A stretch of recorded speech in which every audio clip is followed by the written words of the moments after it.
தேஜஸ்வி யாதவ் தான் அடுத்ததாக முதலமைச்சராக வருவார் அப்படிங்கிற ஒரு பார்வை உருவாகியிருக்கு. இன்னும் குறிப்பாக சொல்லணும்னா முகேஷ் சகான் அப்படிங்கிற பிற்படுத்தப்பட்ட ஒரு சமூகத்தை சார்ந்த விஐபி கட்சியினுடைய தலைவராக இருக்கக்கூடிய அவரை துணை முதல்வராக அறிவித்தது இவர்களுக்கு மிக மிக முக்கியமான துருப்புச்சீட்டாக அமைஞ்சிருக்கு.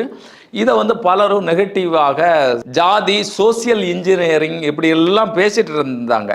ஆனால் என்ன இருந்தாலும் இந்த முகேஷ் சகானை துணை முதல்வராக அறிவித்தது மிக மிக முக்கியமான ஒரு பாய்ச்சல். யாருமே நினச்சி பார்க்காத ஒரு முடிவாகத்தான் பலரும் பார்க்குறாங்க. அந்த வகையில் அவர்களுக்கு இது ஒரு முன்னேறாகத்தான் அமைஞ்சிருக்கு. இன்னும் சொல்லப்போனால் இரண்டு விதமான பாசிட்டிவ் இந்தியா கூட்டணிக்கு இருக்குது. ஒன்று இளைஞர்களுடைய செல்வாக்கு அவர்களுக்கு பெருகி இருக்கு அப்படிங்கிறது உண்மை. கிட்டத்தட்ட பீகாருடைய வாக்காளர்களில் 25% வாக்காளர்கள் 18 வயதிலிருந்து 29 வயதுக்கு உட்பட்ட நபர்களாக இருக்கிறாங்க.